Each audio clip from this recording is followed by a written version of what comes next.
Ça roule au son. C'était tellement nice, Club Dodo, hier. Ah ouais? C'est quoi ça, Club Dodo?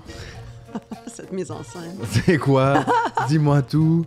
Ben, Club Dodo, c'est toi, Ah oui, c'est vrai. assis tout seul ou avec une figurine Ah ou oui. un toutou à ta gauche, à ta droite. Ouais. Et tu parles de choses qui t'ont marqué avec humour, intelligence et pétage de coche possible.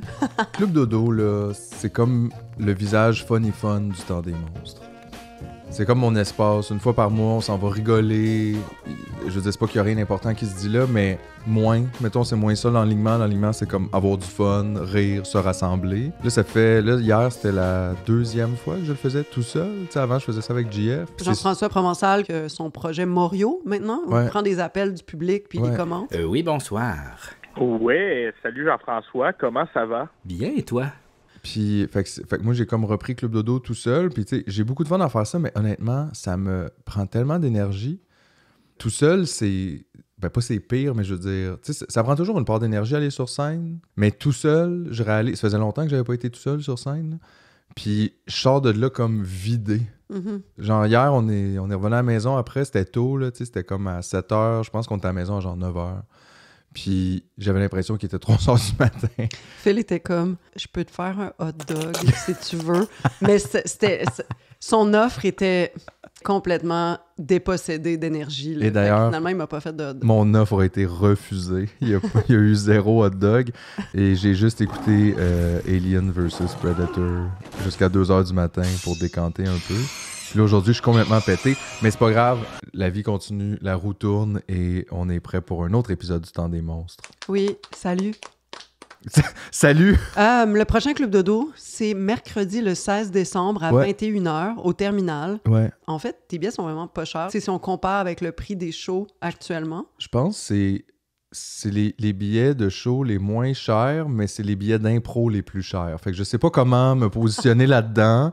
Soit que c'est super cher pour voir quelqu'un faire de l'impro, ou c'est vraiment pas cher pour voir quelqu'un faire un show. Fait que Il y a plein de monde qui pense que tout ton show a été écrit puis que c'est un stand-up. Sur YouTube, j'ai vu dans les commentaires sous les épisodes de Club Dodo, puis ça me Ouais, fait non. rire parce que moi, je le sais que tu prends des notes puis tu travailles, mais tout ça est improvisé. honnêtement, moi, ça m'insulte au max. Je suis comme, yo, si j'avais écrit ça, ça serait bien meilleur. What the fuck? Ah, c'est bon. Non, c'est sûr que je prends des notes. Tu sais, tout seul, tu peux pas juste te fier sur la conversation parce que t'es tout seul à parler. Fait que c'est sûr qu'il faut que je prépare un peu des thèmes, mettons, des sujets, des choses dont je veux discuter. Mais d'un, j'ai pas le temps d'écrire ça. Là. C'est long, l'écrire, c'est écrire 1 heure quand même. Tu sais, je peux pas écrire 1 heure par mois en plus du Temps des monstres puis du restant de la vie. Mais non, c'est de l'impro. Fait que c'est cher pour de l'impro, mais c'est vraiment pas cher pour un show. Fait que faites ce que vous voulez avec cette information-là, puis venez le 16 décembre. Ça va être un petit peu notre party de Noël de Club Dodo. C'est pas Père Halloween, c'est Monstre Noël. Monstre Comment? Noël, Club Papa. Bienvenue à Club Papa. Club Papa, ça sonne un peu dangereux. Genre, j'enverrais pas ma fille, là. C'est sûr que Club Papa, ça sonne comme une affaire qui est comme pas trop dangereuse, puis finalement, tu vas à un meeting, puis c'est genre des pères qui ont perdu la garde, puis qui sont vraiment frus, genre. Ouais. Puis là, c'est ça, tu te fais comme pogner là-dedans. Fait que, voilà. Parlant de pères qui ont perdu leur gig de parents parce qu'ils ont été des tas de marde, on a écouté le documentaire, le fameux documentaire, déjà, le titre est comme tellement pas représentatif du sujet. Le grand retour des annulés. Ouais. J'ai voulu comprendre ce qui permet ces retours. Qui décide? Qui pardonne? Pourquoi certains ont droit à une deuxième chance? Qu'est-ce que ça dit de nous comme société?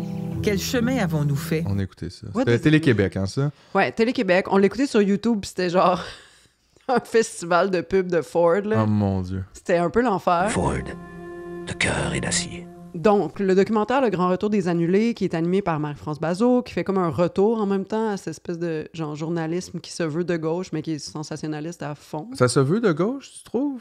Mais il y a beaucoup de monde qui trouve que Marie-France Bazot, c'est une femme de gauche. Moi, je pense qu'elle est de droite économique et de gauche sociale, ce qui se peut. Ouais. Tu sais, je la sens sincère dans sa démarche, c'est juste que c'est un documentaire. Bon, je vous en parle, finalement. Ouais, vas-y. On écoutait ça ensemble, toi et moi, puis on était comme pré-remplis de cynisme, convaincus d'avance que ça allait être un shit show monumental. Puis finalement, c'était pas catastrophique, c'était juste super incomplet et en surface. Toi, tu disais que ça mériterait une série. Ouais, ben, j'allais y venir, mais là, tu m'as volé mon Ben, punch. OK, Tabarnak. excuse-moi. On y entend la psychologue et chercheuse Rachida Azdouz qui parle de l'assassinat symbolique des personnes annulées avec énormément de gravité, mais elle parle jamais de la petite mort des victimes. En fait, on parle très peu des victimes, point, dans ce documentaire-là de 52 minutes, avec énormément de publicité. Là. Ford, de cœur et d'acier. Le concept de punition est au centre du discours pendant 52 minutes, ce qui est déjà trop court pour un sujet aussi vaste. On aurait dû en faire une série, comme tu m'as volé mon punch. Ben, c'était mon idée que tu viens de voler, excuse-moi. Qui aborde épisode par épisode les dimensions sociologiques, structurelles, éducatives, carcérales, masculinistes, patriarcales autour de l'idée d'annuler et d'être un annulé. Mais évidemment, il n'y a jamais de budget pour parler des vraies affaires au Québec. Puis le résultat, ben, c'est un truc sensationnaliste et beaucoup trop bref pour aller toucher le fond. Ça manquait cruellement d'intellectuels et de philo. On dirait que tout le monde avait peur de parler. La seule personne symboliquement annulée qui a consenti à discuter à visage découvert, c'est Bernard Adamus. Je sais pas exactement c'était quoi l'idée de ce documentaire-là. Là, tu sais, clairement, juste avec le titre, c'est ça, on veut se pencher sur les annulés. Veux-tu que je te lise la 4e de Ouais, couverture? vas-y donc. Dénoncer. Non, mais tu sais, c'est tellement sensationnaliste comme... Je capote. Quand je lis la description, puis là, on parle du documentaire, il y a dissonance. C'est pas ça qu'on a regardé. Tu sais. Dénoncer, banni, effacé de l'espace public. Les annulés se faisaient discrets. What? On croyait leur sort scellé, mais voilà qu'ils refont surface.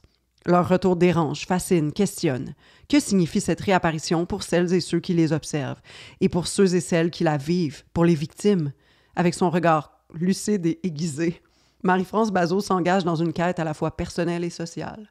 Elle interroge sans complaisance ce mouvement qui a bouleversé nos manières de juger, d'exclure et parfois de réintégrer. Marie-Pierre Morin n'a jamais quitté l'œil du public. Julien Lacroix joue au Petit Clocher de Magog 3 fois par mois. Tu sais, comme, qui sont ces victimes que vous me décrivez? Parce que moi, je vois juste des gens riches qui dominent encore. Mais je suis d'accord avec toi, c'est un sujet complexe, qui a beaucoup d'angles qui mériteraient d'être comme discuté au-delà du sensationnalisme de parler d'annulation puis de ce que ces gens-là ont vécu, parce que ça donnait quand même un peu l'idée qu'on allait regarder de ce côté-là, d'en faire des victimes peut-être un peu. Mais, tu sais, effectivement, ce qui est drôle, tu lisais la description, je me disais, ça pourrait être un documentaire sur la prison. Parce que, tu sais, c'est ça aussi, il y a quelque chose de particulier là-dedans, cette affaire-là. Je veux dire, il y aurait des choses à discuter à propos du système de justice qui semble effectivement avoir beaucoup de difficultés à dealer avec ces types de plaintes-là. Il y a effectivement beaucoup de choses à dire sur le manque de support pour les victimes. Puis là, je parle pas des annulés, là. Il y aurait beaucoup de choses... Non, mais il y aurait... On veut juste préciser. Il y aurait beaucoup de choses à dire aussi sur, justement, cette affaire-là où, tu sais, en parallèle, cette semaine, il y avait Guillaume Lemaitre-Vierge qui était à... Une époque formidable. Une époque formidable, pas de sarcasme. Cette émission-là est insane. Qui se plaint, il était aussi un peu par la bande dans le documentaire. Oui, dans le documentaire, elle l'appelle. Elle l'appelle. Comment vas-tu? Ça va pas pire. Mais qui présente ça un peu comme, c'est ça, j'ai été sorti de là, tout le monde a arrêté de me parler, c'est terrible, j'ai des idées noires. Mais, tu sais, l'idée que ces gens-là ont été annulés, parce qu'on le nomme pas exactement comme ça, mais on le sous-entend un peu que, par exemple, Guillaume aurait été comme annulé par des annuleurs ou des annulatrices. Mais dans les faits, c'est pas ces gens-là qui décident qui est ou pas à la télé, qui est ou pas sur les grandes scènes. Qui gagne encore son pain avec une compagnie, c'est la compagnie elle-même. C'est la compagnie. Puis ça, je pense que c'est quelque chose qui est déjà très mal compris par rapport au système des grands médias. Quelle est la business des grands médias comme de la télévision, par exemple? Je pense que les gens qui ne sont pas très proches de ce milieu-là voient ça comme la télévision, c'est la business de faire du contenu, mais c'est pas ça. Ça a peut-être déjà été ça. Mais la business de la télévision, c'est de vendre la publicité. Ford, de cœur et d'acier. Puis pour vendre la publicité entre les pubs, on met du contenu. La volonté de ce contenu-là, c'est pas d'être bon, c'est pas d'être intelligent, c'est pas d'être pertinent, c'est pas d'être original, c'est de capter l'attention puis que les gens restent pour les pubs. Ça, c'est ça le modèle de l'affaire de la télévision. Puis je pense qu'on peut aussi aller dans la radio, dans tous les grands médias. Fait que là, quand on est en train de développer des projets au niveau des producteurs, ce qu'on va faire, c'est qu'on va, disons, avoir un pitch. Voici l'émission qu'on ferait, c'est on prend des célébrités puis ils vont rencontrer des chèvres.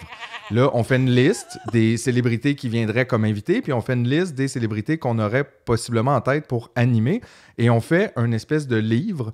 et on va présenter ça aux annonceurs potentiels pour leur dire voici, puis on regarde leur intérêt. Puis là, dans le cas de Guillaume, Est-ce que ça s'appelle Goat Story? ça pourrait. Excusez. Dans le cas de Guillaume le Métivierge, moi, ce que je pense qui se passe, c'est que là, tu as des annonceurs qui doutent parce que, oui, Guillaume est connu et a comme une longue feuille de route à la télévision, un public qui l'aime, mais ça fait plusieurs fois qu'il crée des problèmes. Des polémiques. Des petites polémiques, à différents égards en plus. C'est-à-dire, oui, il y a eu son affaire de boulot puis de très bonnes blagues, mais il y a aussi eu le vaccin. Il n'y en est pas à ses premières frasques. Puis pour des annonceurs qui vont, par exemple, mettre des dizaines de milliers, des centaines de milliers de dollars, disons, pour une saison, pour être accrochés à un contenu, eux autres se disent, mais là, peut-être Guillaume, c'est pas qu'on l'aime pas puis qu'on pense qu'il est pas bon, c'est juste, c'est un risque pour nous. D'un coup, qui arrive en milieu de saison, au mois de novembre, puis que là, il saute en parachute avec Fathers for Justice, puis que là, on parle rien que de ça. C'est une wild card pour les annonceurs. C'est une wild card, puis les annonceurs ont pas envie ou besoin de ça parce qu'eux, ils mettent de l'argent pour que ça se passe bien puis qu'on accroche à leur contenu. Ils veulent pas que ça vire en « Guillaume, es-tu correct? On a-tu besoin de gérer de quoi? » puis que ça devienne des controverses dans les journaux, dans les médias puis sur les réseaux sociaux. Fait que ça, c'est la principale raison pour laquelle Guillaume est pas revenu. Je vous confirme que les producteurs ont absolument rien à chier de ce que Guillaume pense, fait ou représente. Si les annonceurs étaient à l'aise avec ce choix-là, ils seraient là. Ça, c'est, je pense, quelque chose qui... Mais c'est de la business. Fait que les annulations, ce qui est vraiment pas adressé, pour en revenir au documentaire, que je trouve déplorable qu'on n'adresse pas ça. Le point de départ des annulations, il y a deux choses desquelles on parle dans le film, c'est MeToo. Puis là, il y a des interventions super pertinentes. C'est comme, il fallait qu'on se passe le mot parce que ça se rendait pas en justice. Des hommes violaient des femmes en toute impunité. On a dit c'est assez. Puis les autres annulations desquelles on parle, on ne parle pas de leur point de départ, mais le point de départ des annulations de Marie-Pierre Morin, Guillaume le Métivierge, Julien Lacroix, elles sont économiques et de business. C'est pas nous qui les avons annulées, toi, moi, ou les gens qui ont écrit « Julien m'a violé », mettons. Mm-hmm. C'est pas ces gens-là. C'est les compagnies qui se sont désaffiliées d'eux. Mm-hmm. Fait que je trouve ça drôle qu'on fasse pas un documentaire où on reçoit, mettons, Intact Assurance pour leur demander pourquoi ils ont enlevé leur appui. C'est eux les annuleurs. Moi, j'ai pas de pouvoir sur Marie-Pierre Morin, j'ai pas de pouvoir sur Julien Lacroix, j'ai pas de pouvoir sur ces gens-là. Mais dans les faits, t'as pas la switch on-off sur ces gens-là. C'est pas toi qui décides s'ils apparaissent ou pas quelque part. Oui, puis tu sais, ça montre la société de consommation dans laquelle on est, c'est que tu perds des contrats quand tu violes, tabasses, humilies ou bullies des gens, mais ta place sociale est toujours là. C'est-à-dire, je pense pas que Marie-Pierre Morin, elle se fait envoyer chier quand elle marche dans la rue, honnêtement. Tu penses qu'elle marche dans la rue? Jamais. Impossible. Mais tu comprends ce que je veux dire? On a complètement laissé de côté le fait que c'est économique. Puis aussi que souvent, justement, on parle de gens qui veulent pas faire un retour dans la société, mais un retour en domination. Je pense qu'on l'a comme mentionné dans le dernier épisode. J'en reparle plus loin dans mon texte, ouais. Mais ça, c'est quand même intéressant parce que c'est pas tout à fait vrai qu'ils sont cast-out de la société. Ils sont cast-out de la possibilité de dominer dans un milieu qui est dominant. Ça, c'est particulier. Quand je vois Julien Lacroix revenir comme un troc, là, ou Marie-Pierre Morin revenir avec sa face printée sur un avion, tu sais, j'exagère, mais comme c'était presque ça, tu sais, qu'on peut plus regarder le site du Devoir sans voir sa face en 2 paragraphes, là. Mm-hmm. La campagne de la Fondation Douglas, c'est, comment on pourrait appeler ça? Du harcèlement. C'est du harcèlement. L'autre dude annulé qui parle à visage couvert puis qu'on sait c'est qui en 2 secondes, et qui fait que blâmer sa victime, lui, il parle de comment il a de la misère à se trouver une job. Tu sais, tu te rappelles, dans le vécu, il est comme, c'est pas facile, personne ne veut m'engager, j'étais un musicien, je commençais ma carrière, je commençais à pogner, puis là, j'ai plus rien. Clairement, ça l'a mis dans le mal financièrement, et personnellement, j'en ai rien à foutre de ça, mais d'un point de vue sociologique, je trouve ça fou de voir que personne parle de ça. Même dans un documentaire dédié à ça, on n'interroge pas du tout le rapport de pouvoir qui vient ou revient pour certaines et certains après avoir agressé ou avoir mis en danger la santé mentale d'autres personnes. Et que le concept de pardon, on dirait qu'il est priorisé au détriment de l'idée de réparation. Tu sais, s'interroger sur soi, prendre du temps off, rester dans son inconfort, consulter, se regarder ou regarder les 10 dernières années de ta vie en disant « Ouais, j'ai causé beaucoup plus de mal que de bien, genre. » Je trouve que c'est un processus de réparation envers soi qu'ensuite on peut étendre vers les autres. Sinon, on dirait que c'est pas sincère puis ça peut pas l'être. Marie-Pierre Morin, elle a adressé son problème d'alcool, mais jamais sa dépendance au pouvoir. Et même chose avec Julien Lacroix, c'était pas l'alcool, mais c'était comme l'ivresse de dominer des gens, son addiction. C'est pour ça qu'ils reviennent comme des dominants stratosphériques, parce que rien n'est réglé du tout. Ils n'ont pas fait la détox du pouvoir, et nécessairement parce que le pouvoir, c'est quelque chose qu'on valorise dans notre société. C'est comme ça qu'absolument tout est construit et pensé. Je trouve ça débile de faire un documentaire sur des gens annulés pour jamais parler de ça.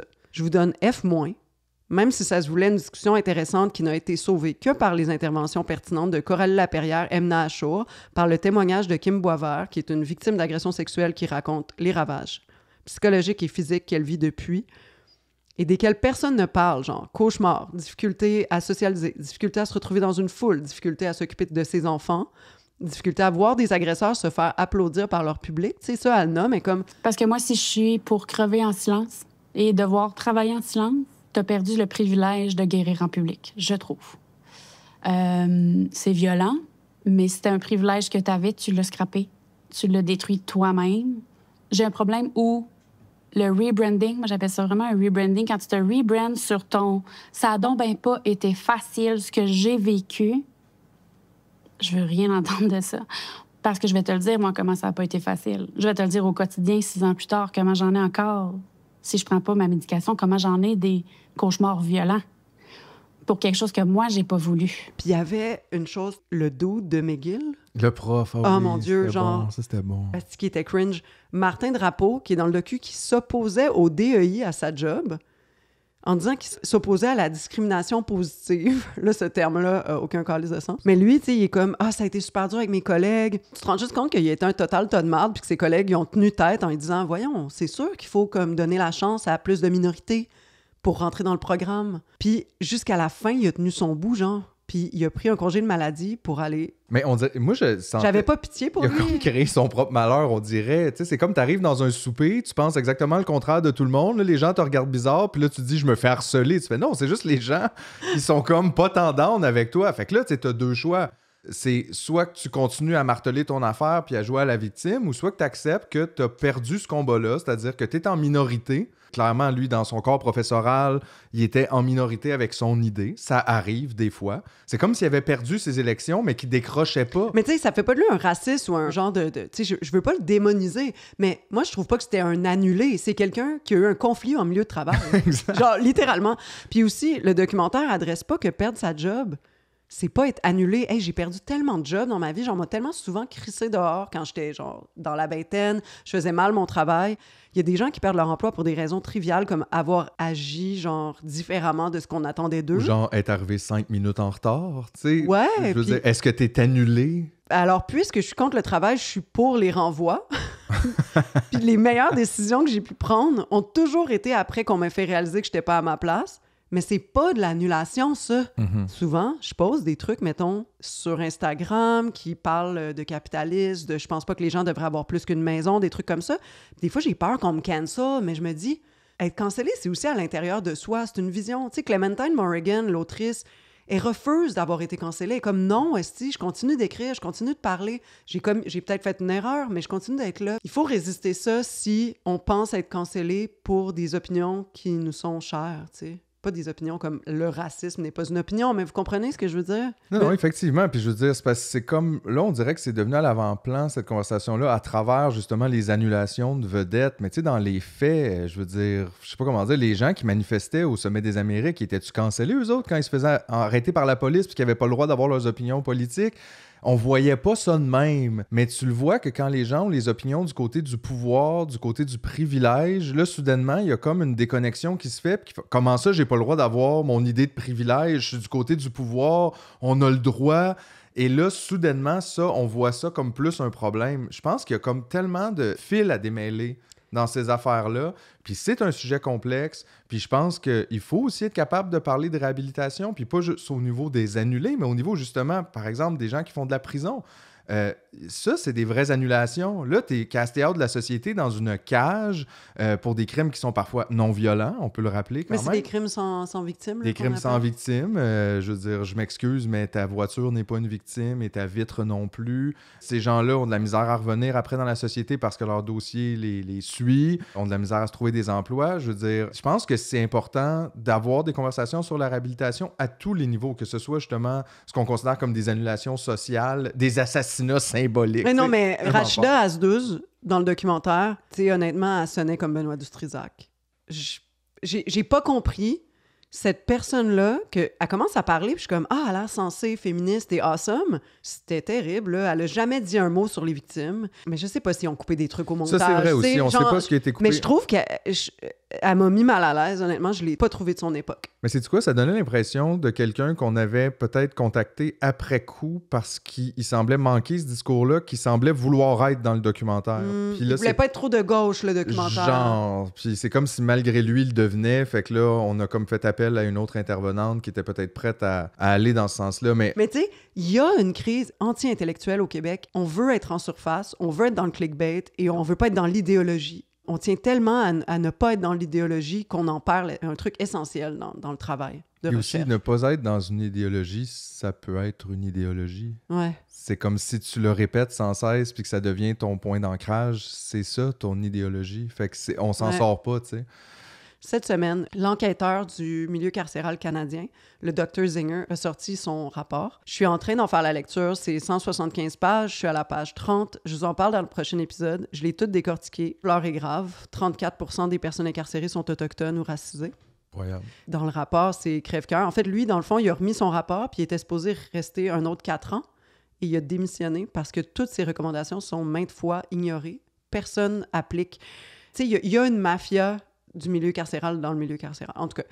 Puis, je suis en train de le décortiquer et on apprend aussi que quand les gens font des tentatives de suicide, ils sont gaz lacrymogénisés. Imagine. Dans leurs cellules. Ça doit aider. Fait qu'il y a tellement pas de soins. Il y a plein de gens avec des troubles de santé mentale qui sont là parce qu'il n'y a plus de place dans les systèmes de santé. C'est ça. Je vous prépare quelque chose pour la semaine prochaine avec ça. Fait que voilà. De quoi tu vas nous parler aujourd'hui, Philippe?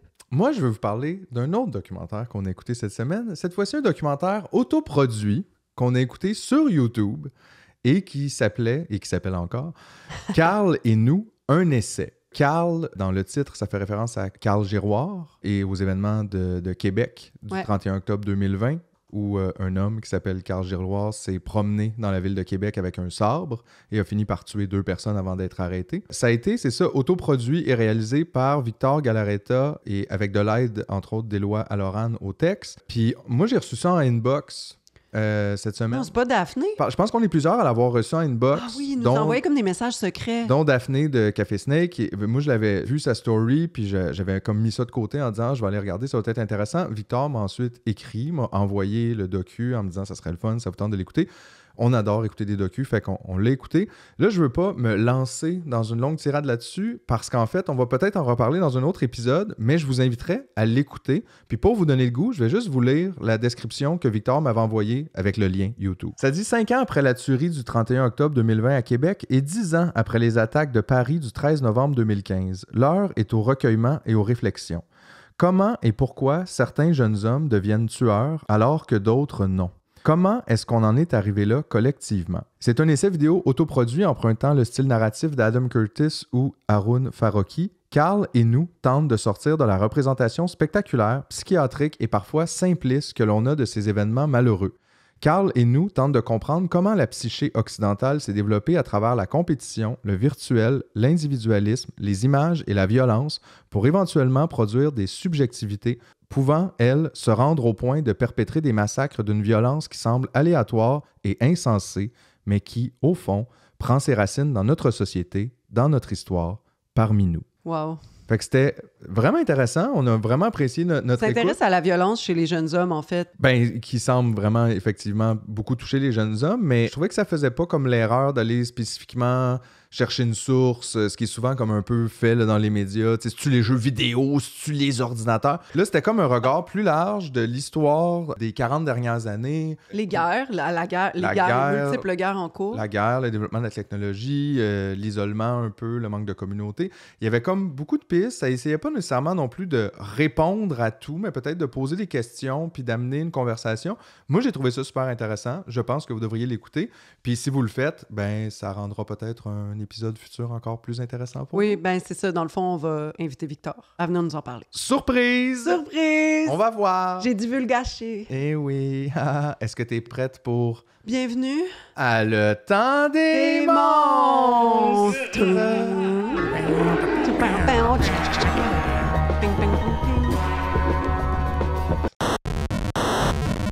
Hey, comment ça, on n'entend plus rien? Ah, c'est parce que c'était un extrait cette semaine. Un extrait? Ouais. Il y a un épisode sur 2 qui est gratuit, puis il y a un épisode sur 2 qui est juste pour les abonnés Patreon. Mais c'est fucking capitaliste, ça. Ouais, c'est fucking capitaliste, parce que guess what, ma chum?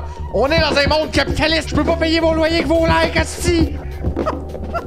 By the way, si vous voyez ma photo à la sortie d'un commerce, prière de la déchirer. Et si jamais vous voyez quelqu'un voler à l'étalage... Vous n'avez rien vu. Bonne journée tout le monde! Bye!